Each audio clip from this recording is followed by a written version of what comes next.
de Mass COVID team là. Qui ça qui Mass COVID team là? C'est un team qui là pour attaquer COVID-19. Travail team ça c'est pour faire contact traçage dans Massachusetts. So we welcome everyone to the town hall today. So our goal today is to talk about contact tracing in Brockton. So we have a lot of experts with us. The team of the MA COVID team is here with us today. They're gonna come and bring more information about what are they doing and what will be their role in Brockton. And also we have the mayor with us as well, he's going to give us more information and resources in Brockton and how people can get to those resources in Brockton. So with no further ado, I'm going to introduce, as everyone knows, my name is Marlene Amidi. I will be the host of the town hall,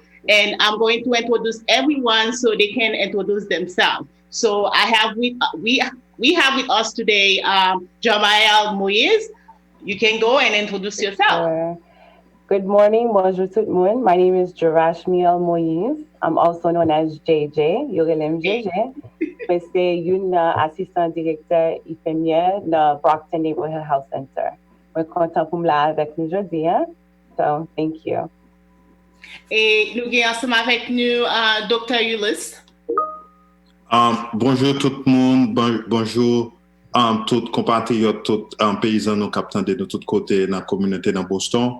Moi-même, c'est Dr. Ulysse Patrick qui travaille avec Partners in Health, qui servait comme COO et je dis c'est un plaisir pour nous faire causer ça autour de Contact Tracing. Merci. Et puis, nous avons Mayor Brockton ensemble avec nous, Robert Sullivan.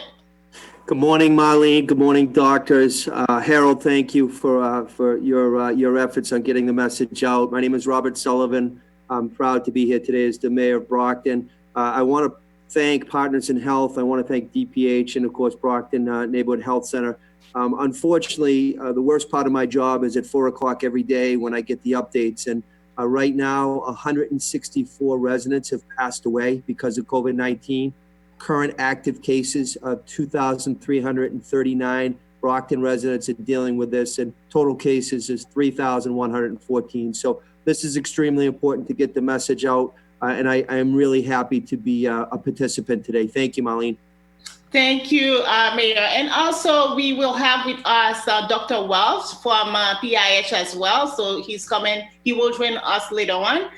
So to start, as we all know that Brockton is the second city that has been affected by COVID-19 beside Boston is the first city. So the reason that we're having this town hall is to bring more information to the community, how to protect themselves and also in how to protect the community as a whole. Because when I'm sick, I'm not the only one sick. Everyone in my family will be sick. And they also going outside, they will be infected other people as well. That's why we're having that town hall to give people the information and educate them how they protect themselves and to protect the community. And this town hall will be in Haitian Creole and as well in English. So, m'a commencé en créole et puis de temps en temps n'a rentré entre créole et anglais.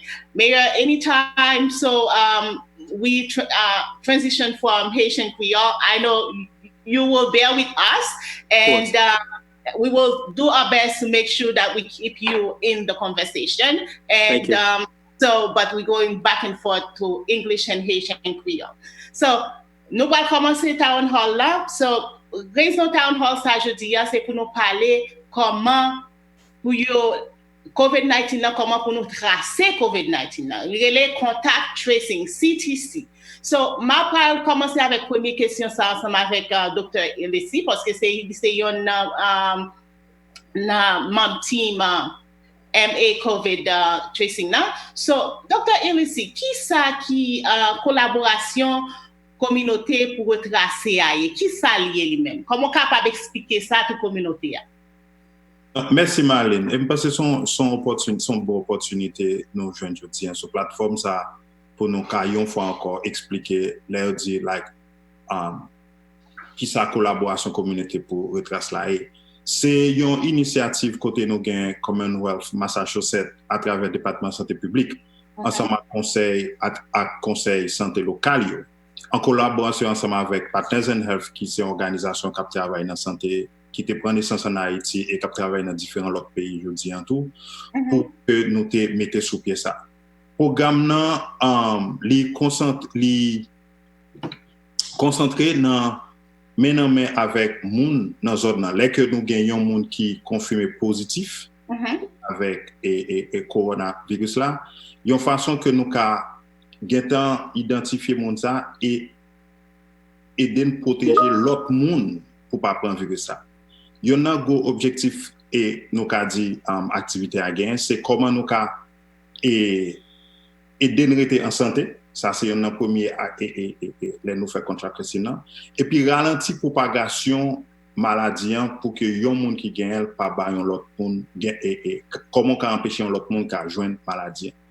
Et participation chaque monde pendant contact tracing là, n'est pas très important parce que ça prête nous qu'à supporter ensemble pour nous qu'à résoudre les problèmes en lui-même.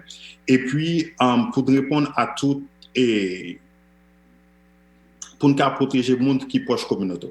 En d'autres mots, si il y a un monde qui gagne maladie et que j'ai possibilité pour nous identifier tout le monde qui est en contact avec lui et que nous prend soin de monde ça, c'est ça en un mot nous expliquer contract tracing. So, Dr. Mayor Sullivan, I just asked Dr. Ulyss, what is the community collaborative team is? What is it? COVID, the mass, the MA COVID team, what is it? That's what he was answering the question in Haitian Creole for us. Si bien comprendre, na collaboration ça, job pa nous, c'est pour nous make sure nous chercher qu'on est qui moun qui affecté et les moun ça a été affecté et qui l'autre moun li mette en danger pendant que t'es affecté, right? C'est ça, c'est job ça team ça vient faire lui-même pour chercher moun ça.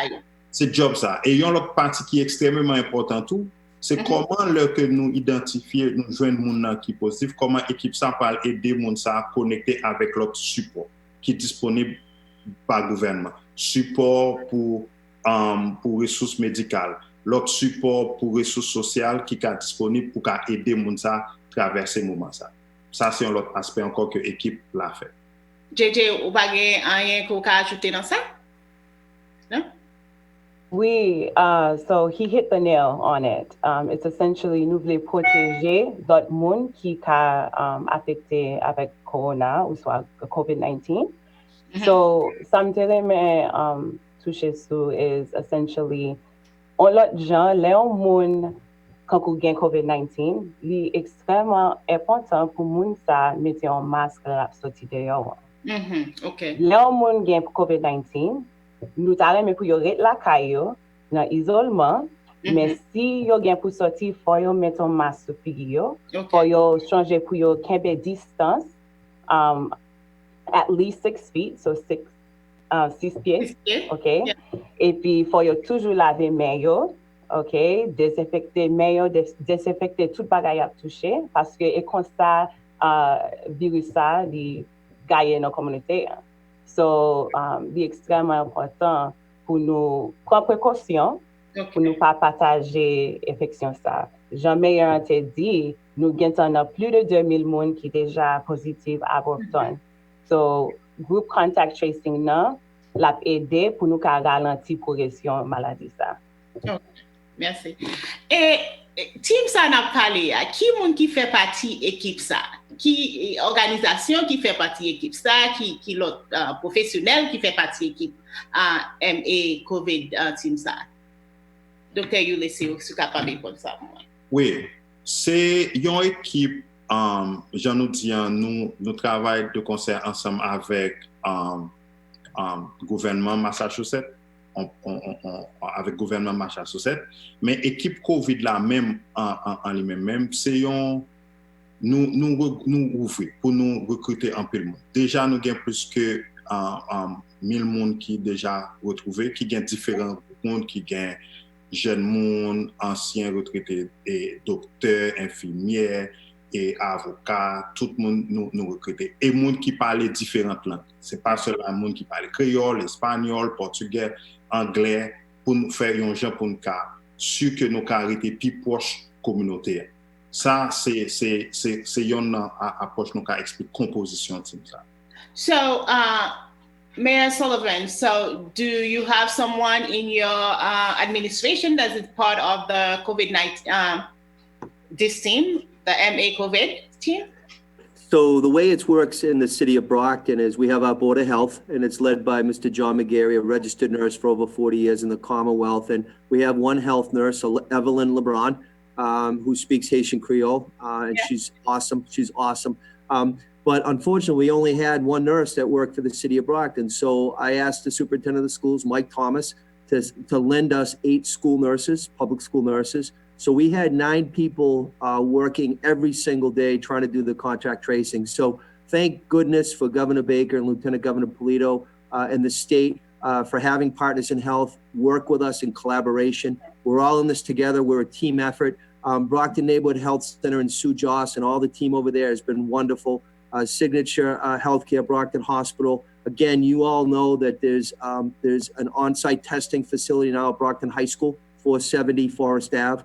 They have to call in before. But again, it's for any essential employee in the city of Brockton, anyone exposed, and anyone that shows symptoms of the COVID-19. It started on Monday. It's been a godsend. It's been wonderful. So, Marlene, we do have some wonderful healthcare professionals working together on this to try to curb this deadly disease. All right, thank you.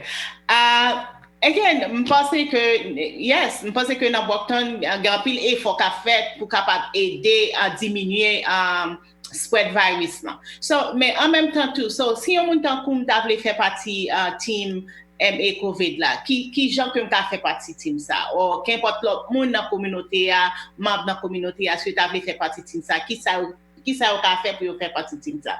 Non, merci Marlene, parce que ça c'est une bonne question, c'est vous permettre à me répondre. C'est nous dit que nous publions sur post-travail sur site internet pih.org, like pih.org. A dit ou aller sur site ça, ou joindre la facile pour joindre et puis nous toujours embaucher monde. Gain job full time, a dit côté mon travail full time, comme ça tout gain ou 4 jours de travail part-time, c'est-à-dire vous travaillez 30 heures par semaine. Oui, vous pouvez appliquer sur ce site-là et lien pour appliquer encore, vous appliquer www.talentboost.club/partnersinhealth, www.talentboost.club/partnersinhealth. De pour aller sur ce site-là, vous pouvez appliquer et pour cela, vous avez des gens qui communiquer avec vous, rentrer dans toute ligne. Oui, nous avons appliqué ces moyens qu'on a rentré. Docteur Ulysses, si tu es capable de taper link là dans le chat room pour nous, so Awol te doit mettre li pendant que nous parlé, tu peux mettre un link là que nous capable voir, so si vous besoin l'appliquer pour faire partie de team ça ou bien si vous appliquer pour job. So vous regardez dans le chat room, taper li. Et puis, Awol même a publié pour nous. So, si on a besoin d'un job, si on a besoin de faire partie de team MA COVID là, so, vous êtes capable d'aller dans le link ça, côté que vous êtes capable de joindre plus d'informations comment vous appliquer pour faire partie contact tracing dans la communauté. Est-ce que c'est dans la communauté vous habitez que vous travaillez ou bien c'est dans l'autre communauté et là nous fait c'est pour tout dans Massachusetts, pour tout Massachusetts? Li varie parce que yon nan travail là tout c'est téléphone ou bien pour téléphoner moun nan et puis nous avons différents groupes qui travaillent un dans communauté qui travaille comme ça tout dépendamment de activité qu'on gain pour faire ou bien ou pour obliger dans communauté côté ou vivre là pour qu'on faire partie pour participer dans le mouvement ça pour nous combattre coronavirus. Okay. So question que m'ta aimé poser qui jamais traçage contact ça li fait dans communauté qui gens nous li fonctionner traçage contact langue traçage contact communauté comment il fonctionne même ba connaître ça répondre ou bien si JJ ka répondre y en a nous qui gens ça fonctionner JJ wap monte ou bien ok, bon ben on ka partager une idée. Kito. Yeah. Premièrement, si vous testez positif, nous pouvons le mettre en contact avec tout support côté pour ressources médicales ou bien toutes l'autre ressources qu'on a besoin pendant le moment quarantaine. Après ça, on va continuer à collaborer avec communauté COVID là, équipe COVID là, qui pourra identifier moun côté gain en contact avec eux. C'est là comme si mouvement contact tracing n'a pas commencé. Et moun côté en contact avec eux. Et les n'a rentrer en contact avec moun yo, ça extrêmement important pour nous dire que information a été protégée. Et que les n'a pour nous relayer au monde, nous ka dire est-ce qu'on peut rentrer en contact avec moun ça si vous voulez que nous relayer, si pas voulez que vous même en contact, les n'a rentrer en contact avec moun, information a été protégée. C'est vraiment important aspect ça pour nous dire que l'information pas dévoilée, a été protégée. D'où c'est comme ça. Jamel, par contre, si vous voulez ajouter sur ça. So yeah, c'est wapwe on appel qui sorti from Mass COVID Team. C'est un gros groupe parce que l'État de Massachusetts il prend gros initiative ça pour l'aider the whole state of Massachusetts pour nous joindre le monde qui est positif pour corona pour nous protéger l'autre monde. So c'est on appelle from Mass COVID Team, répondre au téléphone, c'est extrêmement important parce que c'est ça qui a aidé nous dans le contact tracing. Jean, Dr. Ulysse dit, nous mettons en contact avec ressources qui ont aidé. Dans la communauté Brockton, nous avons Brockton Neighborhood Health Center, nous avons un pile docteur avec infirmière qui a aidé by follow-up, counseling, connecté avec les gens qui ont aidé. So, again, son gros collaboration dans la communauté Brockton. So, Mayor, do you want to say anything about when people call for the MA COVID, for the contact tracing? Yes, I mean, it's extremely important on the caller ID when you see that Mass COVID Team to answer. That is the state working with us and Partners in Health. So again, we really need to take every steps and every opportunity to inform the residents and to get information. And if they need to quarantine and self-assess for symptoms, that is vitally important. So again, it's a collaborative effort. Brockton has always been such a great, diverse community, and we need to make sure that everybody, and the key word is everybody, understands the health guidelines so that we can get past this deadly virus. All right, thank you. So, comme tout le monde dit, c'est vraiment important que les relais yo puis yo ka prendre téléphone là, puis gars yo pair. But again, so des fois when yo gen wa MA mass COVID là, nous connaît comment yo toujours gan pile monde qui la ka fait scam and moun yo gen wa perdre téléphone là. So m'pa connaît qui assurance que n'a bay moun sa yo que pour yo pas peur pour yo ka prendre téléphone là pour bay information que nous-mêmes team ça besoin. Comment on a garanti moun ça que information que la bay là il est en sécurité. Par contre qui est-ce qui veut répondre? Mayor, I just ask them as people know, so there's a lot of scammers out there.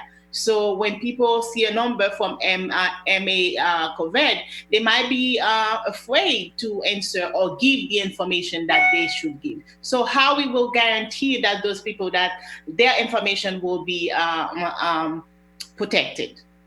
Well, first of all, it's all confidential. Again, it doesn't matter if you're a legal resident or an illegal resident. It doesn't matter. If you're a resident in Brockton, we're here to help you.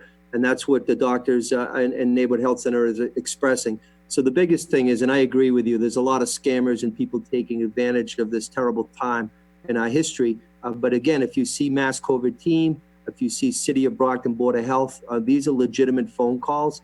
We have them updated every single day on the city website, which is www.brockton.ma.us, translated into multiple languages. So this is really an effort. It's a concentrated effort from the state and the city and all the health facilities in the city of Brockton. So again, just asking all Brockton residents, please, please, please listen to the health guidelines, social, physical distance, mandatory mask wearing.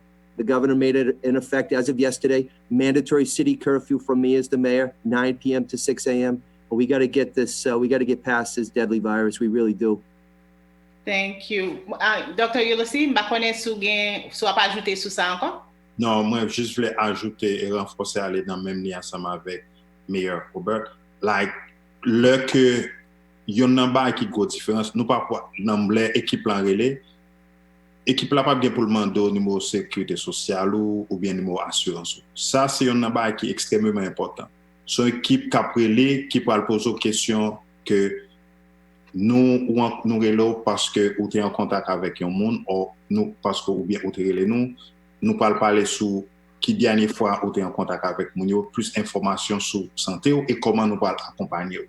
Mais nous pas jamais expliquer c'est pas nous pas un rapport ensemble avec et statut immigration et j'en dis pour éviter tout j'en nous dit dans le langage par nous raqueter qui a fait qui a relé nous pas gain mandat social sécurité ou bien information sur assurance ou bien citizenship ça pas question qui peut sortir de l'équipe Covid là mais ensemble n'a pas fait une grosse différence en nous répondre téléphone en nous communiquer en nous collaborer parce que gouvernement a fait un peu l'effort équipe là a fait un peu l'effort n'a fait toutes les chances ça au meilleur fait un peu l'effort ou même tout ça c'est participation pour comment ensemble nous pour combattre le virus là aujourd'hui.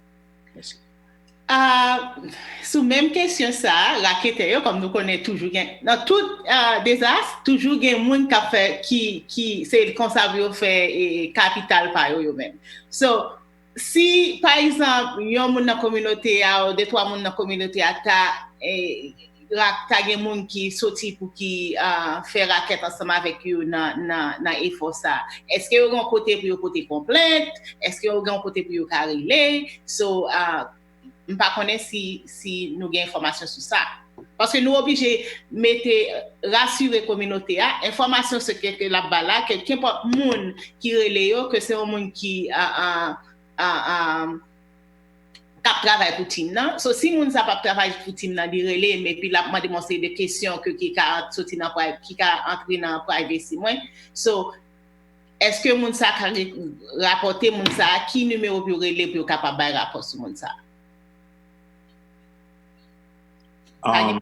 Information comme ça ou bien? Oui, moi je dis que nous avons un numéro en 833 avec un 857 qui l'ouvre de 8h du matin jusqu'à 8h dans la nuit. Côté équipe là nous carrelé pour nous partager. OK.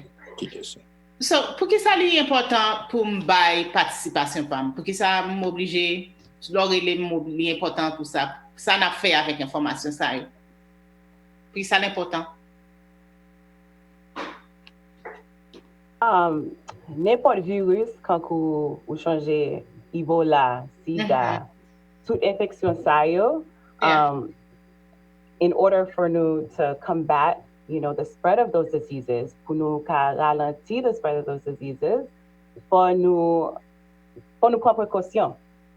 So, et même genre avec virus corona. So, si nous voulons ralentir, si nous pas voulons plus monde, tester positif, si nous pas voulons plus monde qui va mourir, faut nous prendre précaution.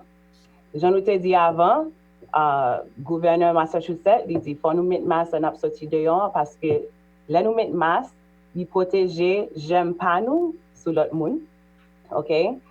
So si tout le monde a mis masque, ça fait que nous pas spread infection ça parce que li ka ou ka prendre dans l'air même gens tout ou ka prendre sous surface soit moyen so ça fait me dit faut toujours laver main désinfecter main so encore et même gens avec n'importe l'autre virus nous ta gagné faut nous prendre précaution pour nous ka protéger tête pas avec l'autre monde parce que nous sommes en team nous tous vivons ensemble ou pas dans mode là pour compte OK nous vivons ensemble so faut nous toutes mettre mains ensemble Jean Emblem drapeau nous dit mains ensemble mains ensemble chaque palou non toute l'union fait la force excusez l'union fait la force yes l'union fait la force OK mais moi c'était presque même tout mais ensemble chaque palou yeah fait la force bien pile chaque palou so nous toutes gagnons participation par nous pour nous combattre virus ça. So like I said, Mayor Sullivan, we all have a part to play in this. just like any other infectious disease, like, you know, HIV, Ebola, malaria, like the way that we protect ourselves and each other is by taking the appropriate precautions.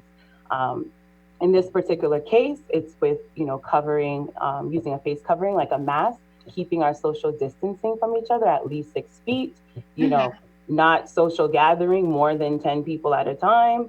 And, you know, making sure that we wash our hands, take care of our immune systems. You know, there's a lot of talk about, you know, the mask and the hand washing, but we also need to take care of ourselves. We need to eat appropriately. We need to make sure that we're, you know, sleeping, getting adequate rest, you know, taking our appropriate medication, and doing all those things that will keep us in health.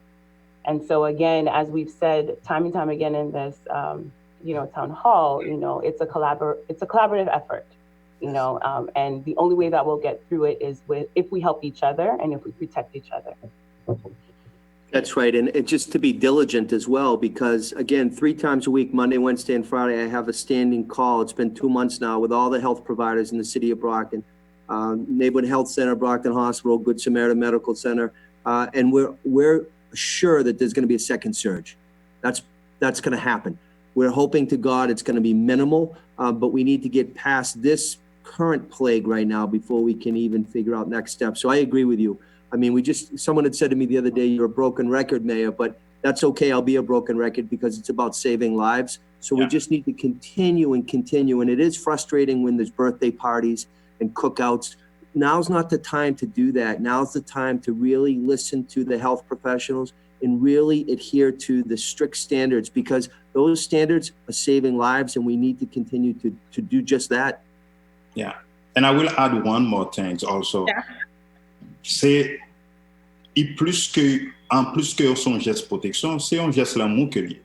Je dis à l'homme choisi laver même, l'homme choisi protéger tête moi choisi protéger tout le monde que moi aime, monde qui vit dans même cas avec moi, monde qui dans quartier la caille moi, monde qui dans communauté PAM, monde qui dans même environnement. Pour moi c'est force à chaque fois you decide to do it, it's you show love, and that's the only way you will continue to protect the one you love and your neighborhood, everybody. Yeah. Good. I think it's well said, because it's unknown. I think this virus is unknown. So we don't have anything right now to fight this virus. The only thing that we have, it's the basic thing: the wash the hands, the distancing, cover our face. So those are the basic things that we have. We don't have all the sophisticated things, all those medicine right now, but we all have to do our part. So it's a collaborative effort. So as JJ said, we all need to work together to make it work. So to segue, so I just want to know, I'm going to start with the mayor. So how does contact tracing and community tracing align with the state efforts?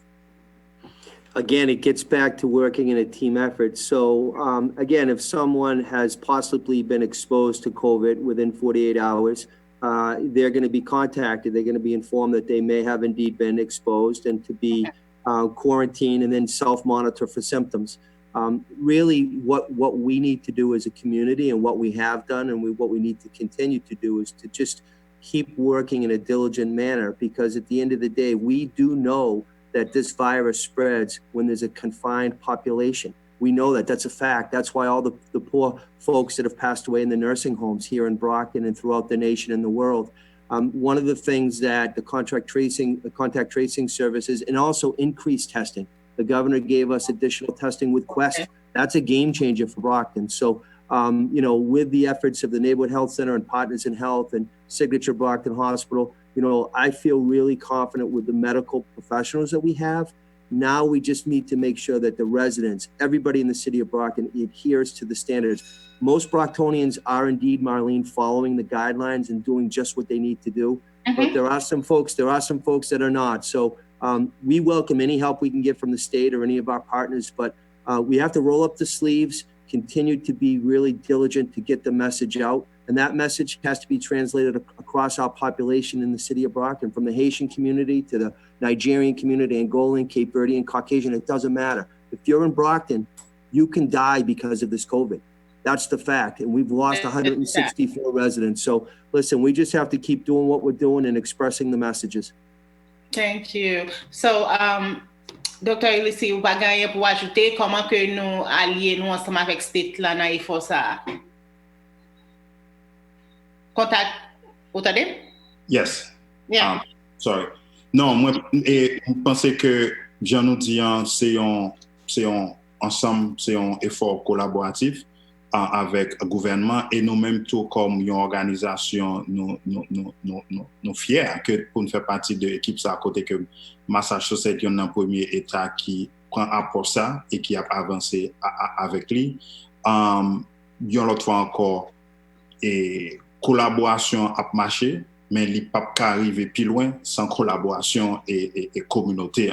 Et on a toujours continué à partager l'information, rester disponible à Mounio et penser que genre de émission, ça c'est une façon que nous avons été encore plus proches Mounio, recevoir des questions, poser des questions.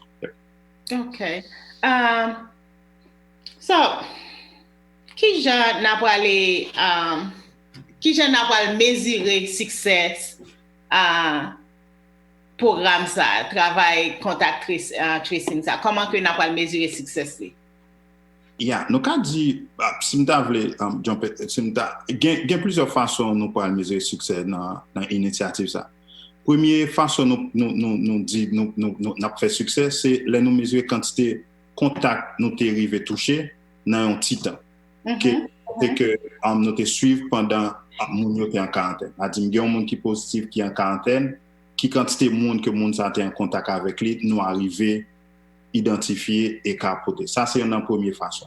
Yeah. Une deuxième façon, c'est là que nous avons assuré que le monde qui était en contact avec le monde qui passait en COVID-19 a accès pour les tester. Par exemple, je dis, moi, j'ai COVID là, et puis moi, j'étais en contact avec ça, équipe là arrive à retracer ça, pas seulement, mais faciliter que le monde a accès pour les tester, ça c'est une deuxième façon que nous mettons comme succès pour nous. Troisièmement, c'est les nous regardé que transmission maladie a arrivé baisser. D'aujourd'hui, nous on a dit jeudi en Massachusetts fait grosse différence en plus de pipi que nous avons pour nous protéger staff, en plus de tests qui est disponible, mais contract tracing permet que nous baisser transmission assez rapide. Ça c'est la troisième façon que nous pensons que si nous arrivons à faire ça, nous avons dit que le programme n'a touché succès. Nous vraiment croyons que l'approche là a marché. Nous n'avons pas gagné un peu le modèle, mais nous avons le modèle côté que nous arrivé à baisser la transmission avec que nous mettons différents composants ensemble et que je dis à nous être confidents que l'approche ça avec collaboration encore communautaire et équipe gouvernement et PIH n'a pas touché trois points de succès que nous partageons. So I just noticed that Dr. Welch is on the line with us. So I don't know if he can hear us. So if we can unmute him so he can introduce himself. Dr. Welch? Hi, everybody. Actually, this is not Dr. Welch. This is Dr. KJ. I'm also from, sorry about the technical difficulties, but yes, I'm also on the PIH team and working very closely with Dr. Patrick. Okay, thank you. Thank you for joining us. Marlene? Yes. I just want to rectify something. I think from one information like about the question, like if people have need more information, si nous besoin plus d'informations, like par rapport à l'architecte, il y a un numéro que de partager que je voulais rectifier. Il y a pris les dans 211. 211? 211. C'est pas 833 que nous te disons, mais après les dans 211. Pour n'importe quelle information que vous avez besoin, si vous avez besoin de plus d'informations par rapport à COVID, ou bien vous êtes exposé à l'architecte. So, Mayor Sullivan, one question that I asked him earlier, so in regard of the scammers, so if someone want to file a complaint about scammers, so who do they need to reach? Yeah, by all means. So City Hall has been closed to the general public. I did a local emergency and a declaration out of abundance of caution, but I'm here every day. My team is here every day. If they have any Brockton resident or Brockton business has any issues or complaints, please call the mayor's office, 508-580-7123, 508-580-7123. We'll work with you and for you because, again, unfortunately, we know some people are being taken advantage during this really troubling time in our nation's history. Okay, thank you. While we have you, Mayor, so I can always ask you, what are the resources in Brockton regarding COVID-19 so that people need to know? Yeah, no, that's a great question. So I think we can break it down into what health resources there are and what financial resources we are. Yeah. Of course, the health resources are we have wonderful health facilities and doctors and PA. My wife's a PA, a physician assistant, so I always give a shout out to the PAs and the nurses. And really, the people that are working at the medical facilities, quite honestly, they're putting their lives on the line to save lives, and that's a fact. So from a health perspective, we have wonderful health providers here in Brockton. The Brockton High School testing site is a game changer right now. Again, I'll give you that information. You have to call the hotline, 844-483-7819. Call in advance. Again, 9 a.m. to 4 p.m. at Brockton High School. All essential workers, anybody that has symptoms, anybody that may have been exposed. Again, the increased testing is thankfully through Quest and Governor Baker, but also what we're talking about today relative to the contact tracing services is really, really important to do. So we have health initiatives that we're doing right now. We also have humanitarian initiatives. If people need food, we get calls all the time here. We're working with Catholic Charities. We're working with the Charity Guild, Meals on Wheels to provide food to people that are quarantined or self-isolating. Also, we're working with BAMSI to help out the folks living in the housing authority. A lot of them are senior citizens. I have a standing call twice a week with all the nursing homes. I have a call once a week with all the Haitian pastors and clergy here in Brockton. So we just got to continue to get the message out. And then relative to financial help, the state and the Fed are going to be giving us some money. I'm on a standing call every single Wednesday with all the business associations in Brockton. Open up to business people. Fred Fontaine, who owns The Perfect Place, has called in. Every Friday, the Chamber of Commerce, myself, in Washington, D.C., the folks at the SBA, Small Business Administration, are working to try to get allotments out. If you're a business owner, you probably apply for the PPP, round 1, round 2. I have a call this afternoon every Thursday with all the banks in Brockton. So again, there's a lot of resources. If people want to check out the city website, again, that's an information piece. The Chamber of Commerce, Metro South, is an information piece. We will be getting $841,000 from the feds. Some people were wondering why it wasn't over $1 million. I wish it was, but there's a formula. But $841,000 is coming. It will be administered through the BRA, the Brockton Redevelopment Authority. It's community block grant funding. We're going to split that up, and as mayor, I get to determine how we distribute it. My view is businesses that did not qualify or shut out of the first round and second round of PPP should be put at the top, and also residents. So we keep saying this, and I mean this. This is a collaborative approach. This is a team effort. Our success is only going to be working together, and it's success for everybody. If we fail, it's all of our failures. We can't afford to fail. So there's a lot of resources, Marlene, and I want to thank you, Marlene, as one of the great people here in the community that wants to join the Health Equity Task Force that we've been working on. We've had 2 Zoom calls to deal with that. We want to get statistics breaking down in a different way to help us as we move forward.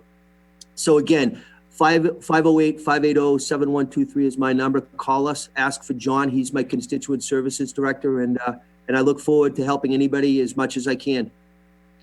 All right, thank you. So, Dr. Ulysses and JJ, so, qui kote yo komanse fè contact tracing nan, et beside qui lè yo komanse? Est-ce qu'il komanse déjà, ou bien est-ce que c'est nous just a parler de li et nous gon date que n'a komanse?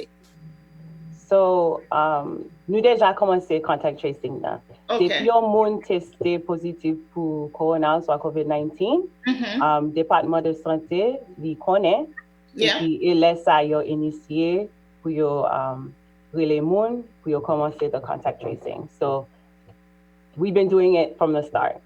Okay. It's only been heightened because the demand for it has increased. And so the state of Massachusetts has really taken on this initiative in collaboration with Partners in Health to really expand our capacity to contact trace in our state.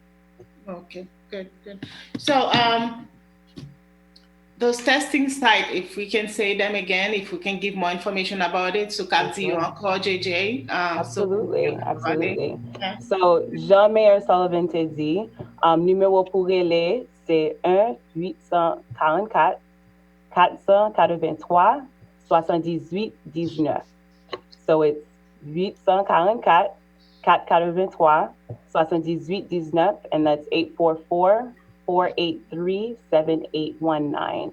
And essentially, faut relais numéro ça d'avance parce que faut gagner un rendez-vous avec un docteur pour yo parler avec et puis pour yo faire un assessment. Après ça, il y a une instruction qui côté yo vle pour venir pour test.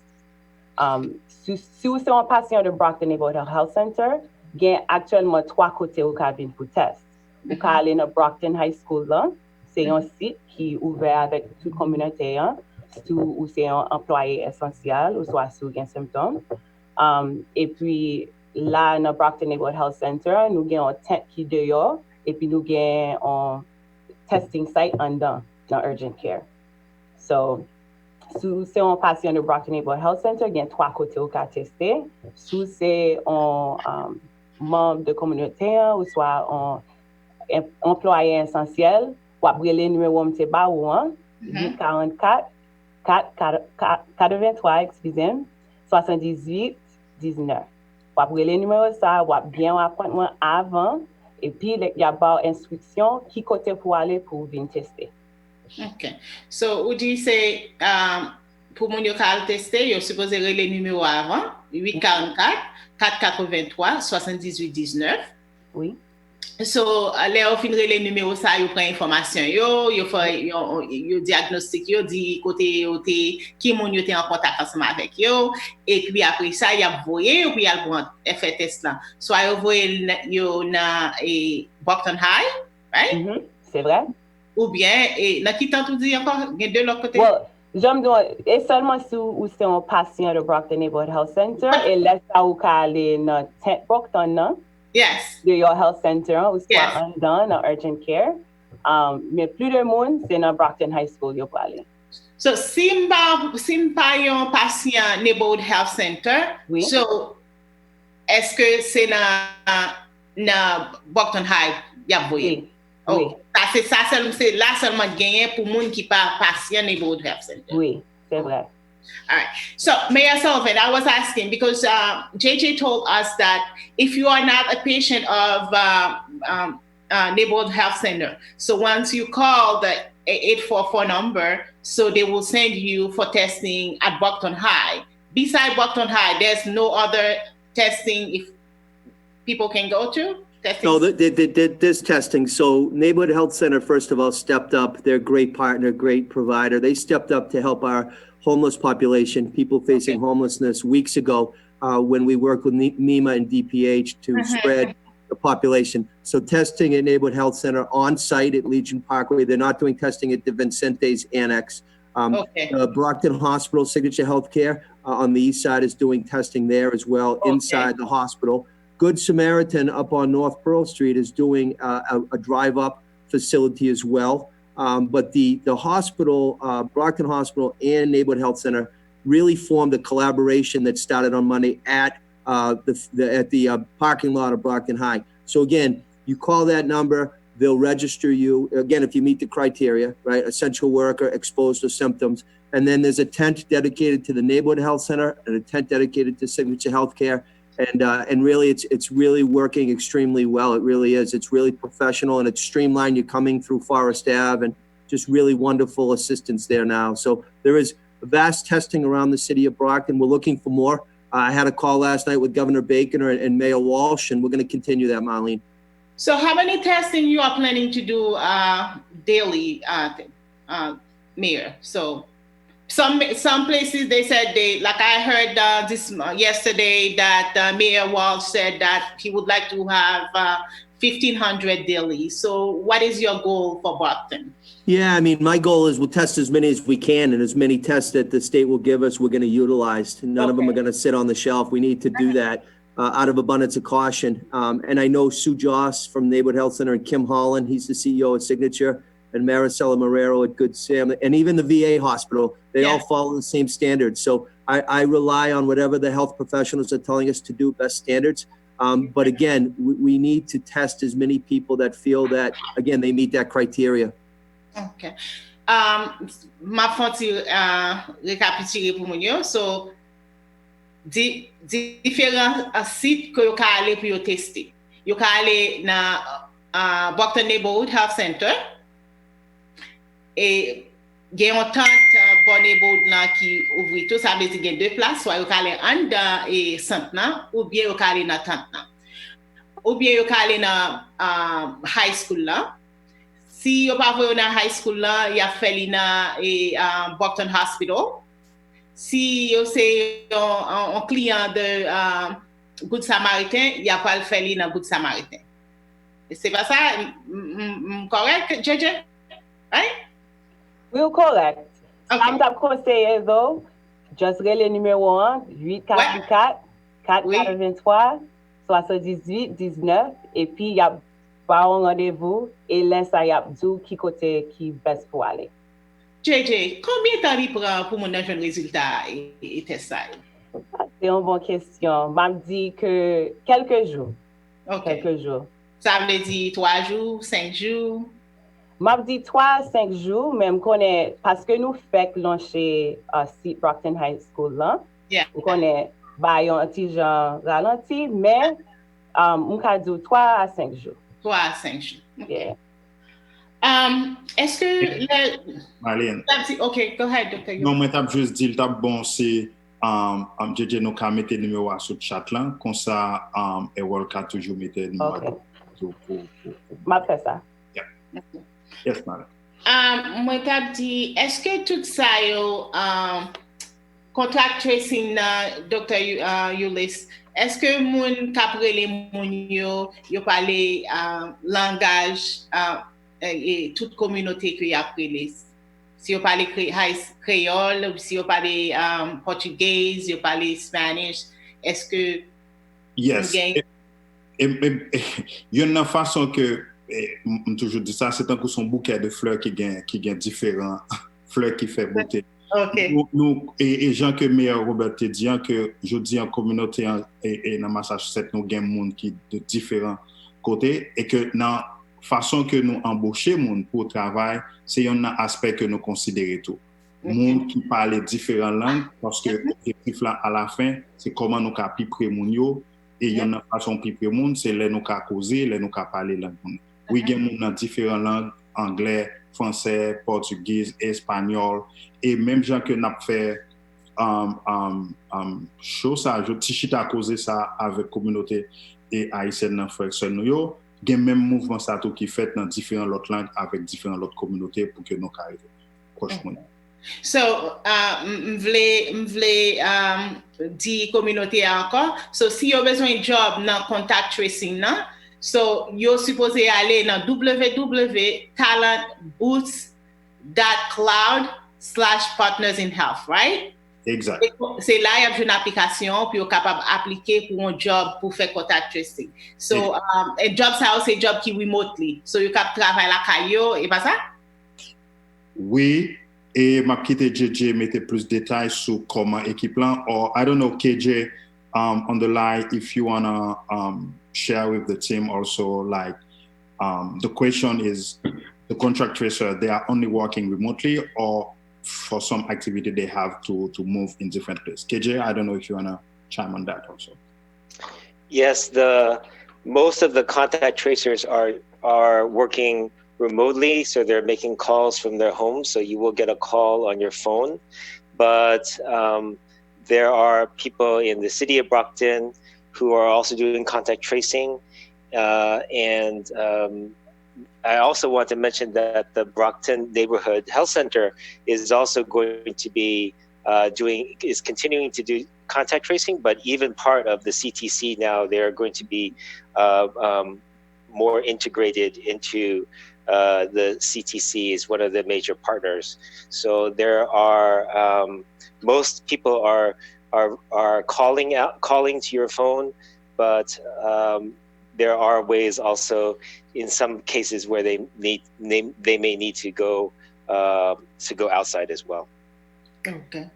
So what else? Could you give me an example when they might need to go outside of their home to do the tracing? Sometimes contact tracing can be very complicated. Yeah. And we know that nursing homes are a very good example of that, because the people, the residents of a nursing home, they don't go outside. They're really being infected inside of the nursing home. And then sometimes it's important to go to the nursing home to see how all of the health workers and all of the residents, what sort of protective equipment are being used. And this is done in closely with the nursing home director. And this is usually done by the local Board of Health and not by us. Okay, good. So I think we going to open the. If you don't have, Dr. Eulis, do you have anything else to add on that, or? No, I'm happy to start like open the discussion. Like, okay. Yes. So we will open the line for some questions. So people who ask questions, so they will post their questions. So you'll be able to see it as well. And then if any of you want to answer them, so that will be great. So this is the time for Kounya se temps par communauté qui a tendé ou bien regardé chose ça, so yo capable poser question et puis panélistes nous même capable répondre questions que y a posé yo. Pas connaître si Harold attendez nous, so therefore si gain question pour nous, so panélistes yo capable répondre question yo et ligne now open. Moi là. Ligne now ouvri pour yo. Donc ça n'a dit excusez-moi rapidement. Non, moi là, et ça m'a dit yo capable de aller dans 781 961 89 30, 781 961 60 49, 781 961 8930, 781 961 6049. Si vous avez une question pour panel là, because there we go. The phone is ringing. Let me see what I can do. Quittez-moi ça me café là. Merci. Yes. Alors, et pour être comparable du bonjour, comment est? Bonjour, comment est? OK. C'est content. Monsieur Papa. Oui. Mais là, dans la radio, la interview, là, dit ça que le monde qui a COVID-19 peut aller tel côté. Mais là, le monde qui colle. Moi-même, j'ai 10 ans, je suis dans le centre, moi, colle avant, je ne peux pas recevoir si dans le téléphone, je ne veux pas parler avec moi. Parce que it's not true. Let me say that to Marlene. You hear that, Marlene? So, question, JJ est capable de répondre ça pour moi, autant de questions. Do you hear the questions?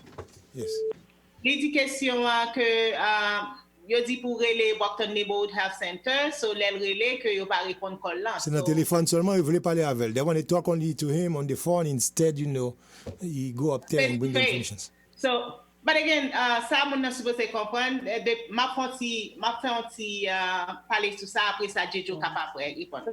Depuis COVID-19 commencé depuis le mois de mars là, vous pouvez tout si c'est pas une emergency qu'on gagne que pour voir docteur face à face, tout non emergency routine yo c'est telehealth yo fait. C'est dans téléphone ou bien c'est vidéo call yo fait, puis yo capable diagnostic moun nan et puis pour yo ba information si li urgent pour voir un docteur, c'est là ça yo capable mettez appointment pour capable voir un docteur. Mais tout non emergency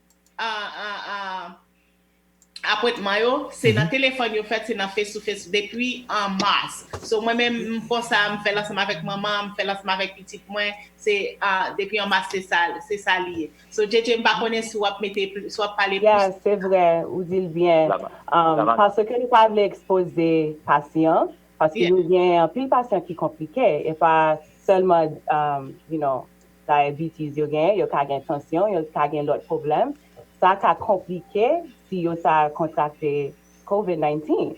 So nous besoin protéger tout patient nous et ça fait j'en dis si y a pas un appointment qui est essentiel, n'a fait sur téléphone là, si nous besoin voir face to face parce que cas ou grave, oui n'a pas parce que nous c'est là pour patient face to face, mais c'est un genre pour nous minimiser genre n'a exposer monde. On connaît parce que n'a testé monde là, so nous pas exposer monde qui en santé avec COVID-19. OK monsieur, ou ça amis? Non, attendez la madame. Mon nom allait le 22 mars. Il testé. On a besoin de retester encore, on éjecte lui. Attendez bien ça là, on a le 22 mars, testé la première fois. On y a là, vous voyez la Kali fait tout ça qu'il faut faire la Kali. On a besoin d'aller, il y a 10 ans depuis la suite dans le débat center. 10 ans. Il refuse, il éjecte lui, il dit dans le téléphone. Okay, you said, let me, bon, moi, c'est clair. On était allé le 22 mars, il était testé positif, right? That's right. Okay, so you voyez la Kali pour aller dans confirmant. So, après ça, il relève encore pour capable faire et pour capable retester, right? Yes. So, you dit que c'est dans le téléphone, you pas voyer le pièce côté pour la faire test là? Non, you éjecte lui. Okay. Okay. So, m'a réellement connaître ça qui est passé, excusez. Ça m'a conseillé, relais encore. Oui. Non. Pas où ça a besoin. Excusez, c'est ça fait ça nous dit dans la radio là, c'est pas vrai. C'est pas vrai. Bon, les gens c'est un cas qui est isolé, ou pas qu'à dire que n'est pas vrai, ou pas capable de généraliser. Les gens c'est un cas qui est isolé. Pour dire n'est pas vrai, c'est là que ou tester ou gen 50 personnes qui relèvent, dans 50 personnes que 40 ou bien 35 personnes et jouent le même résultat. Il y a son cas qui est isolé. Ça me l'a conseillé, c'est relever le numéro de téléphone encore pour capable prendre un appointment pour faire. Parce que il y a plusieurs sites, comme je dis, dans Brockton neighborhood, il fait couvrir un site qui est dans high school. Ça veut dire qu'il y a plus de ressources. S'il vous plaît, relais numéro 844 483 78 19 et parce que nous pas voulons dire que n'est pas vrai pour communauté à lui-même puis réchita complaisant pour pas relais qui les ont besoin d'aide. So les doit c'est un cas qui isolé moi pas travail pour Brockton neighborhood. Moi apologize pour ça, mais essayer relais encore pour voir si nous sommes capables de joindre Zami, nous avons pas quelques personnes now. We have a lot of people on the line who want to say something. But just before, we got to identify the radio for a few seconds and we'll come back. We got somebody from Brockton, a lady is waiting, very patient. Nabdio Fontitan, s'il vous plaît, 3 seconds. 2 seconds, we'll be right.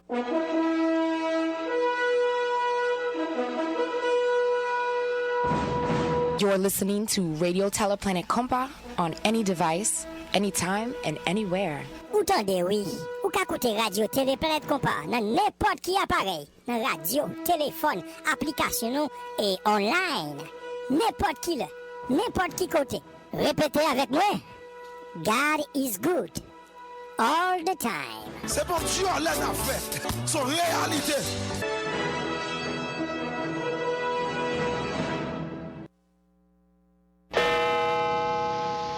L'heure juste, 11h. Voilà, le fait 11h, non, c'est un town hall qui a organisé là, que nous avons un magistrat Brockton, M. Robert Sullivan, Marlene Amédée, et puis nous avons un groupe COVID-19 team qui est avec nous tous dans le town hall, ça, capable de porter information, tout détail de ça, besoin qu'on ait sur COVID-19, comment pour le faire test, eh bien, qui ça pour faire? Donc, on a des 30 minutes à passer ensemble. It's 11:02, the town hall with the Brockton mayor with us.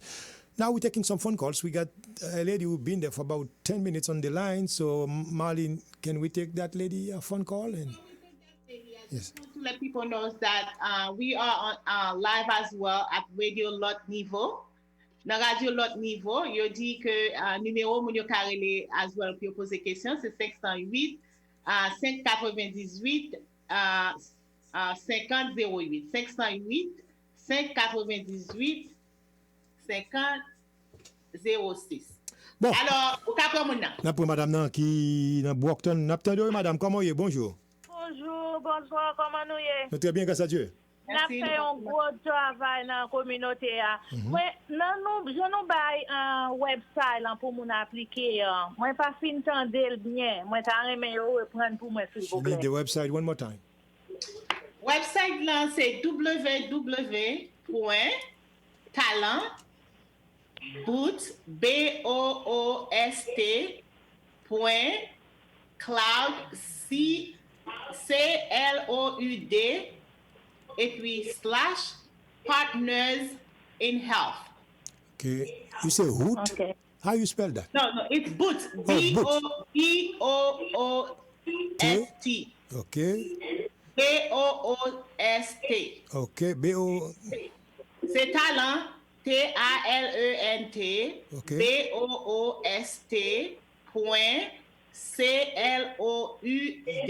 Cloud, yep. / partners, P-A-R-T-N-E-R-S. Encore? / avec / health. OK? OK. So, je vais prendre pour vous au fur et à mesure, OK? OK, merci. Merci, madame. On l'autre pour nous Brockton toujours. We have somebody else in Brockton. Another lady. Alors, bonjour. Comment est? Bonjour. Oui. Bonjour. Oui, oui. Voilà. Bonjour. Bonjour. Bonjour tout staff là. Y a attendu.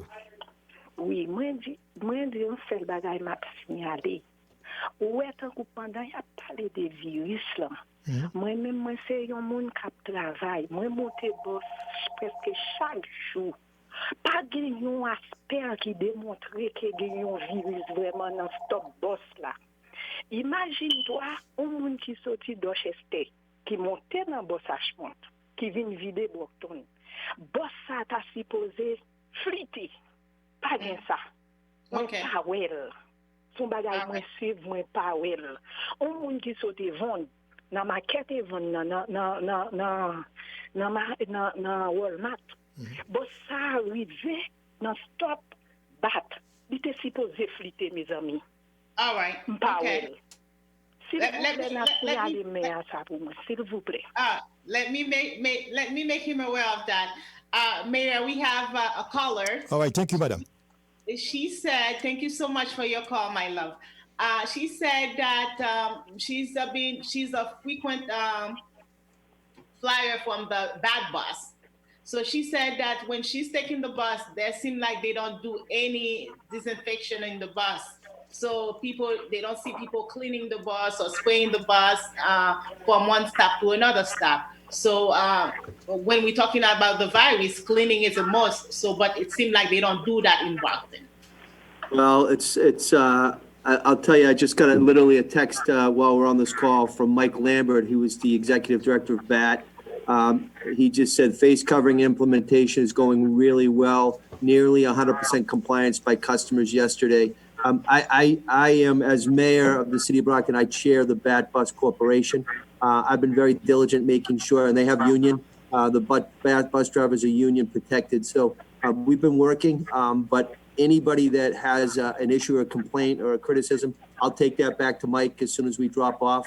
Disinfecting services is extremely, extremely important. So I'll bring that in. And thank you, ma'am, for bringing that to our attention. Thank you. Another person in Brockton, Marlene. Allô, bonjour, monsieur. Comment est?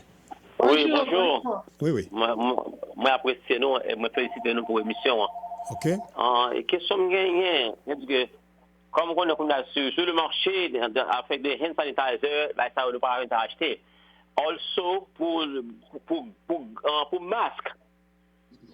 Quand on connaît que pas de masque sur le marché, on ne pas faire masque pour acheter. Est-ce que il y a un plan pour faciliter monde pour une masque pour porter? comme l'obligatoire, pour tout en arrière, il faut que masque. Mais question nous parle aider la population à jouer une masque. Okay, all right. So, Mayor, thank you so much for your call, my friend. These gentlemen stated that it is mandatory now for people to wear a mask. And then, as you know, it's very rare to find a mask on the market. So how would your administration will facilitate them to have the masks available to them? Yeah, no, great question. So again, it is mandatory under Governor Baker. Under my order from weeks ago, it was highly recommended, but now it's mandated to wear a mask unless you're 2 years of age or under, or if you have a medical condition that you can't put that on. We have 5,000 masks that we distributed to the Brockton Police Department so that the Brockton Police are having them in their cruisers. So when they're driving around the city of Brockton, if they see someone that doesn't have a mask, they'll give it to them. Some mayors, again, I'm on a call every Monday, Wednesday, and Friday at 5 o'clock. 13 different mayors are on that call, and then Sunday night, 8 to 10. Some mayors in some cities are actually going to find people right off the bat. I don't think we need to do that. I think what we need to do is express to people it's extremely important to wear a mask. If you don't have a mask, we'll give you a mask. Again, we only have 5,000. We can't give one to every single resident. But my wife, and I know a lot of people making their own cloth masks. So again, there's a definite need right now for masks, and Brockton Police have them in their cruises. And that's, as the mayor, that was a declaration that I made. Okay. Great. So, I'll also like to add that the CDC.gov also has guidelines on how you can make your own mask, because the key is to really just make sure that you're wearing a face covering. So that could be, a cloth, a bandana. As I said before, the CDC does have guidelines on how to make your own mask if you don't have one readily available. So, comme nous avons des réponses là, so Zamia, so therefore, Mayor, you buy Brockton Police 5,000 masques pour yo kembe dans cruiser yo. So, si y a masque yo dans la rue, yo wè moun ki pa gen masque, y a bay moun yo masque. Et puis tout capable faire masque là pour contour, ou ka utiliser un scarf ou bien comme j'ai dit, CDC a gen soit aller dans cdc.gov. Yes. So, that gov, mwen que yo genye un guideline comment que vous capable faire masque pour contour. C'est bien facile, but again, si vous pas gagné, just prends un foulard couvrir face ou ensemble avec vous. Voilà, et nous avons Hyde Park. Oui, we gotta go to Hyde Park. Now, Hyde Park, Nabdou, bonjour, comment y est? Mr. Compa, merci en pile. Oui. Merci. Que bon Dieu bénisse. Mr. Compa, nous avons demandé demandé maire là pour nous, moun qui dehors yo, tant que moun qui vivent dans la rue yo, qui dormir dans la rue yo, qui solution? Qui dernière solution yo gagne à cause ça? Mali. Gen moun yo leur besoin dormir le soir, yo vinn dans building côté building côté grand-mère là, c'est yo vinn dans building là, yo rentré, yo couché devant. En général, ou pas qu'à pousser moun yo, ou pas supposer pousser moun yo, parce qu'il y a cherché un côté pour loger yo, parce que dehors a fait fête, donc il a appelé, il a cherché un côté pour venir loger yo. Qui solution maire là avec moun yo? S'il vous plaît. All right, thank you so much for your call. Thank you, we appreciate that. Mayor, we do have a question for it's about the homeless. So, what is the gentleman asked, what is your solution for the homeless right now? Because COVID-19, they don't have any other places to go. As you know, some of the shelters are closed. They don't receive anyone. So what is the solution that you have for the homeless? Sometimes they go, he stated that sometimes they go where his mom lives, at their building, that they want to go and sleep there. So therefore, what is the plan from you? Yeah, I mean, we were ahead of everybody in Massachusetts, and Governor Baker has actually commended Brockton in a positive way. On any given day at Father Bill's Mainspring homeless shelter at 54 North Main Street, there's 130 residents there. And we know this virus spreads and kills people when you're in a confined area. So thinking outside the box, working with DPH and MEMA, Perkins Park is the city park next door to 54 North Main Street. So what we did was we had the state put 3 tents there. I authorized this. 2 tents were for residents to spread the population, depopulate the population. The 3rd tent was for a food canteen. The 4th tent was on the property of Father Bill's. That was for medical triage personnel. And I'll be honest with you, there was 39 residents that came down with COVID. Thankfully, they were able to go to the regional hotel in Lexington, Massachusetts. A few of them went to the regional hotel in Taunton, Massachusetts, and unfortunately one passed away. But we were ahead of the curve, and thanks to the neighborhood health center, because they stepped up with staffing and testing and really getting into a humanitarian approach, a professional healthcare approach. But again, people facing homelessness, as you know, Marlene, there's so many root causes: mental health, alcohol, drug. Maybe they lost their house in the foreclosure epidemic. So they're Brockton residents. I am their mayor, and we need to work together to save their lives just as anybody else. So that's what we're doing right now, and we'll continue it. When I have that call 3 times a week with the hospitals, I do have the CEO of Father Bill's Mainspring on that call as well to get updates and best practices. So again, it doesn't matter if you live at Father Bill's or live in the high rise or live in a house. You need to take all the precautions that these professionals are sharing today to get through this COVID-19 and save lives.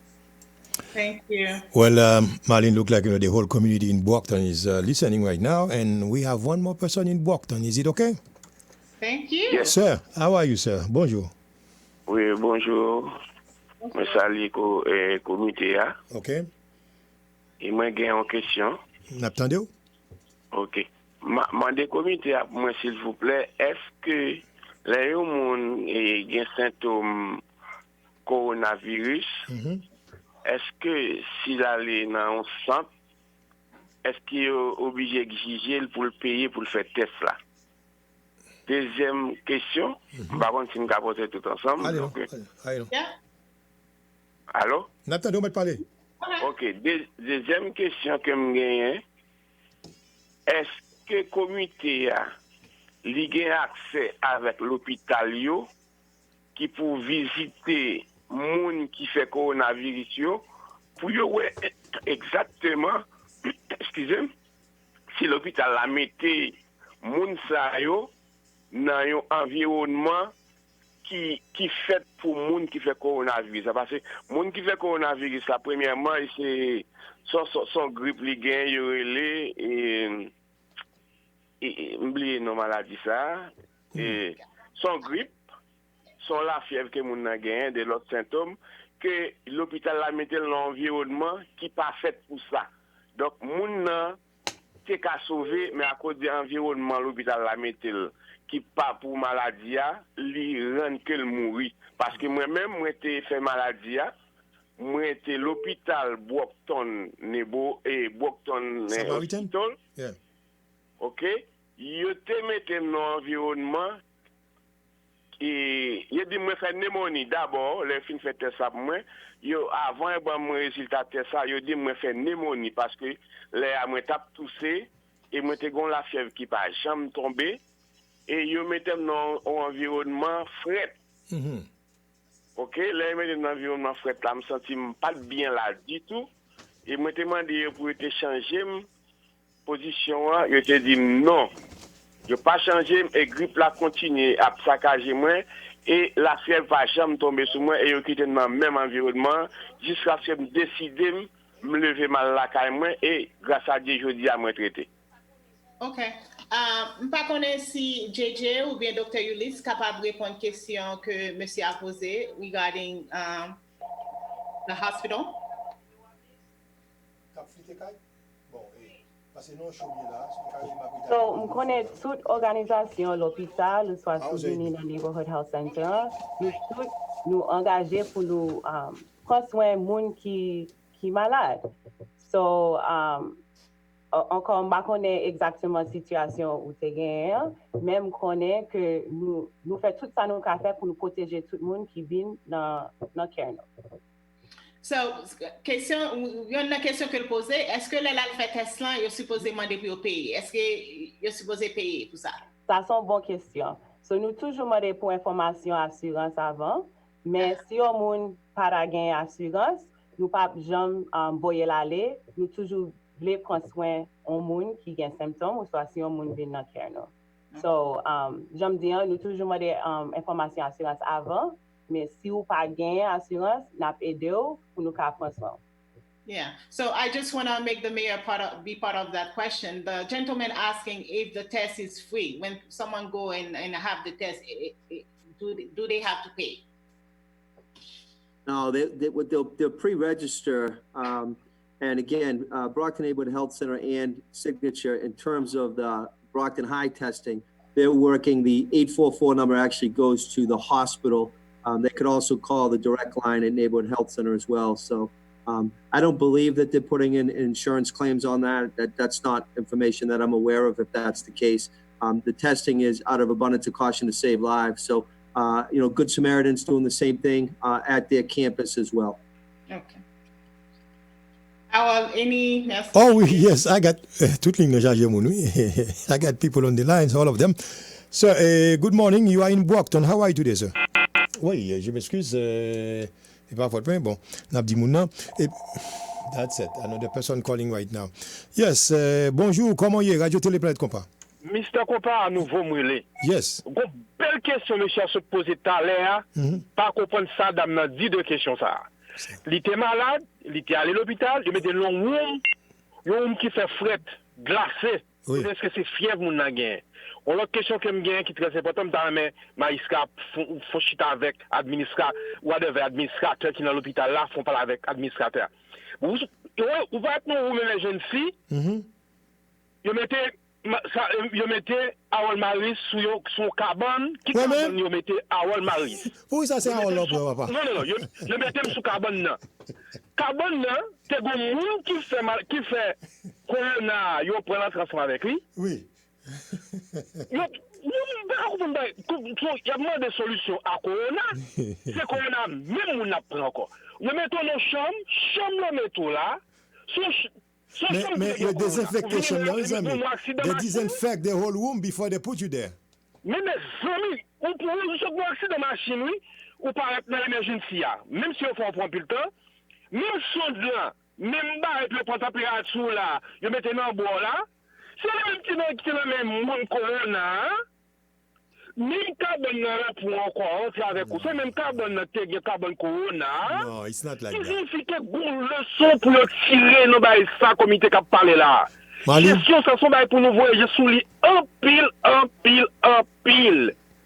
T'as quoi pas être dans la radio là? Ou t'es dans la radio ou déplacé, mettez la radio là, go spray li mettez là. Comme on n'a pas mon spray mail, li spray ceci, spray cela. Moi je suis radio à longtemps. Yes, OK. Quittez Maline répondre.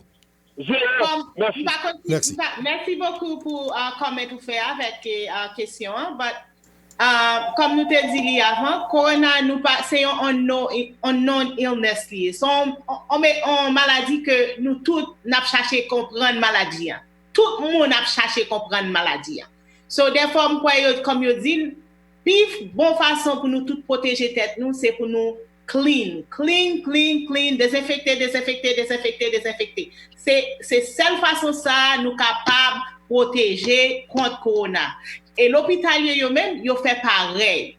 Et je ne connais pas les circonstances pour là, dans qui sens parce que qu'importe bagay que nurse ou docteur fin utiliser, yo make sure que yo désinfecté yo. Même j'ai yo désinfecté, yo laver main yo, cabane yo, les on monter sorti dans chambre yo vini avec un crew, yo vini avec un team et pour qui clean room nan avant que yo mette bagay ça l'autre monde dans room nan. Parce que virus nan arrêté, c'est ça fait comprendre virus nan, c'est parce que yo fait recherche sur virus nan, puis yo connaît combien temps il arrêté sur en surface qui c'est bois, puis yo connaît comment temps arrêté sur surface qui c'est papier lié ou bien si c'est en toile lié. C'est parce que yo fait recherche sur yo ouais que c'est désinfecté qui capable cleanliness qui capable aider contre virus ça. So pas dans l'hôpital yo, Dr. Ulysse ou la donne et JJ ou dans l'hôpital yo, eh bien nous capable mettre tout sens nous comme nous gain 10 minutes qui rete nous capable mettre tout sens nous dans comment que monsieur Sadi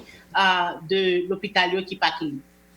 Avant me quitter JJ ajouter plus mais il y en a un que me plaît pour auditeur. Merci que li partager ça avec équipe Planto parce que c'est ça pour moi qui collaboration ensemble comment nous ca gommer contre maladie.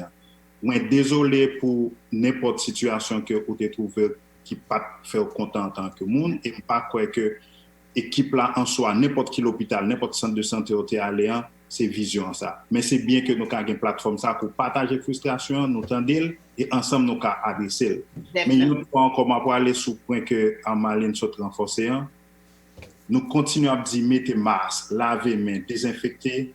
Il y en a côté, il y en a monde que nous avons pile respect, équipe médicale qui campé sans prendre souffle. Je dis à c'est yo parmi gros héros qui gagnent dans toute nation, dans tout pays côté et tout côté parce que en première ligne et que nous pensons que le message ça privé dans oreilles, nous connaissons à 100% qu'il fait, il a continué à faire, il a dit, il a poussé, mais une autre fois encore nous tendons et nous prenons, mais nous assurer et nous connaissons que c'est ça qui fait. Nous ne connaissons pas Jamel, je juste ajouter rien plus de ça. Non, chaque situation est différente, so ça me fait juste dire encore, même Jean-Maline dit, docteur dit, on a fait tout effort nous pour nous protéger les patients nous. Jean ou bien dit Maline, nous ne connaissons pas tout bagaille de virus ça. Still on bagaille n'a research, excusez. So on a essayé de prendre toutes précautions pour nous protéger tout patient nous, tout le monde qui vient en care nous. On l'autre bagaille me voulais dire, même j'en t'ai dit docteur Ulysse, tout le monde qui travaille qu'on a c'est hero. Actuellement hier c'était National Jour d'infirmière et toute semaine ça c'est semaine à fêter infirmière. So moi je voulais dire merci avec tout healthcare worker yo, tout nurse yo qui dans field là, qui mettez vie en risque pour yo ka protéger l'autre monde. Chapeau bas pour tout. Chapeau bas. One last call. And thank you all they are. You all guys. Thank you. Thank you for your help. Thank you for your support. Thank you. One last call, and that's it because 11:24 c'est Oswald Neptune là qui a fait dernier moun. All right. Oswald, okay. Allez-y. Ok, merci Harold et m'a dit bon travail à toute équipe là, Marlene et tout le monde qui a fait travail ça parce que dans les n'a regardé update cap bayo que nous te kon cassé en pile côté où t'a montré que bien virus là l'a simaille plus dans zone côté dans population noyo dans côté nous même haïtiens nous fait partie et nous content le fait que travail ça a commencé dans Brockton et moi voulais pour mettre accent sur traçage contact là pour qui ça parce que nous réaliser que il y a quelques familles le fait que il y a un monde qui est infecté yo caché ça yo pas dit ça et bien dans cas là tout le monde vient infecté. Donc, une famille qui gagne 3 personnes, tous les 3 infectés.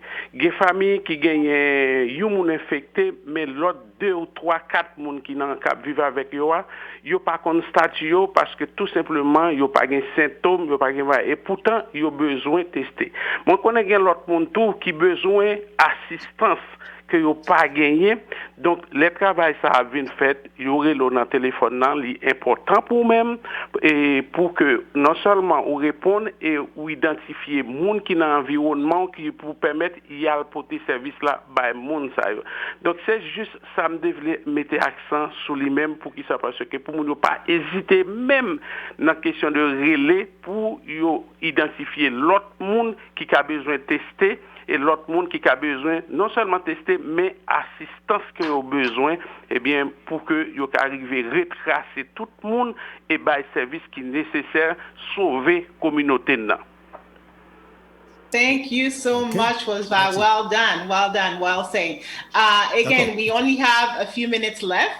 So, pas connaître Dr. Ulysse ou a dit un dernier mot de contact tracing là, comment que c'est important pour mon yo les relais pour capable bailler information pour capable participer dans programme ça. Yeah, non, merci un peu Marlene et merci à Mayor Robert, merci à JJ pour ce qu'on là, gros coup de chapeau bas pour Harold qui dans nos plateformes ça pour nous continuer à partager ensemble avec paysans nous compatriotes nous dans la communauté haïtienne et grand mot qui est important aujourd'hui en nous répondre téléphone là les nous relais en nous répondre téléphone là leur relais téléphone là pour protéger ou même pour protéger monde qu'on aime pour protéger toute communauté et ça c'est contribution directe par où dans lutte pour nous camper pour nous attaquer virus ça le plus vite que possible. Une autre fois encore en nous répondre téléphone là en nous collaborer ensemble. Et dernier auditeur qui parlait, on pensait que Liban un résumé qui est assez clair et est assez important. Je dis à l'autre fois encore, nous-mêmes Haïtiens qui toujours fait gros différence, qui toujours été fiers, c'est moment pas nous pour nous contribuer, pour nous faire différence dans la lutte contre le coronavirus là, là que nous répondons au téléphone là, là que nous partager information pour nous contacter l'autre monde qui est en contact avec, un monde qui est en coronavirus. Merci. Merci. JJ. Merci. Moi, réellement content parce que je fais partie de la conversation aujourd'hui. So, merci à tout le monde. Moi, je juste veux dire, plus connaissance nous gagnons, plus pouvoir nous gagnons. So, pour nous éduquer tête nous de virus ça, pour nous mettre toutes précautions en pratique. Et puis, si nous besoin connaître qui status nous, pour nous aller tester. Nous avons un pile site côté où on fait test là. So, j'aime te mettre dans le chat là, m'a rappelé numéro encore. Si vous avez besoin de tester, ou c'est un employé essentiel, ou soit vous avez un symptôme, s'il vous plaît, relais 844 483 78 19. Le relais ça, vous avez besoin d'un rendez-vous, et puis vous avez fait test après. Merci tout le monde qui a attendu. It was such a pleasure to be here today with all of you. Thank you. Thank you. Mayor Sullivan, you have the last word. So as you know, this Radio Planet Compa, it's one of the most listening radio in Massachusetts. So again, I know that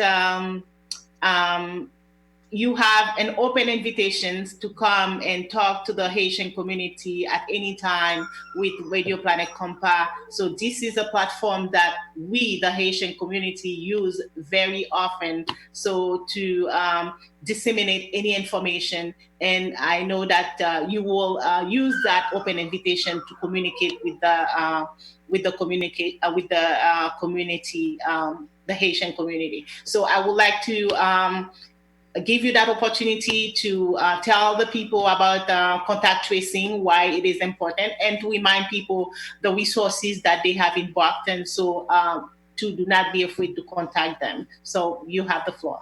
Marlene, I want to thank you for being a wonderful host. I want to thank JJ from Neighborhood Health Center and Doctor from Partisan Health and Harold. I've been on the show many times, and people don't know this, but I used to be the town attorney in the town of Randolph for 5 years, and Randolph is having the same issues right now as Brockton in terms of people dying. And so my hearts and prayers go to Randolph. I'm the mayor of Brockton. On January 6th, I took that oath, and none of us would have expected in the year 2020 a worldwide pandemic that is killing so many people. And it doesn't matter if you're young and old, gay or straight, white or African American or Haitian or Cape Verde. It doesn't matter. It's killing people. I will say that the Haitian community has enveloped me with support and guidance, and it's a wonderful, vital aspect of the city of Brockton. We need to get this right. So we need to be able to be diligent and vigilant as we adhere to the health standards. That's a fact. If we don't, more people will die, more people will get sick. So I'm asking you humbly, I'm asking you to please do what we need to do to get past this deadly virus with the mask and washing hands no less than 20 seconds and social physical distancing of no less than 6 feet. And if someone calls you and it shows up as MA COVID team, please answer that. That's the contact tracing, and we need that. That's extremely important as we work our way through this this deadly virus. So again, I just want to thank everybody. This is what it's about: coming together, informing, educating, collaborating. And as the mayor of Brockton, I'm just really proud to have all of you as partners in this as we get through this. And we will get through this, but we just need to be diligent and vigilant. So thank you. God bless you all, and stay safe. Thank you everyone. Thank you, the community, for being part of this conversation. And again, so whenever you see, qu'importe le numéro call from COVID team, MA COVID team, prend téléphone nan parce que c'est un contact traçage lié. Puis vous capable connaître qui moun qui affecté et comment que vous capable faire supporter nous. S'il vous plaît, pas hésiter à prendre call là parce que c'est vraiment important, participation est important pour capable diminuer un taux d'infection de COVID-19. Alors, je dis tout le monde merci parce que vous avez participé avec nous. Je dis tout le team merci. Make sure nous restons safe and we'll talk soon. Thank you so much. Merci Marlene.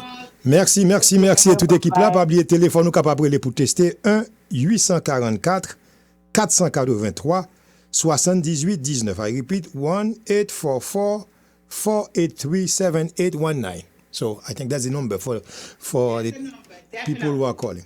If anyone need a job at the COVID-19 MA COVID, if they can go to the website. Talents Boost, right? That cloud. Partners. But there's something else you say, but I didn't have it. Partners in health. /partners in health, right? Okay, partners in health. Dr. Ulis? Yes. That's it. So talents. Go ahead, sir. Go ahead. You want to say it again one more time? Oh, yes, I want. Like it's www.talentboost. Et ma people talent, c'est TALENTBOOST.cloud, CLOUD/partners in health. Partners, c'est PARTNERS-IN-HEALTH. C'est ça. Merci. Merci. Puis, à bientôt. Merci. Bye bye. Merci beaucoup. Thank you. Bye bye.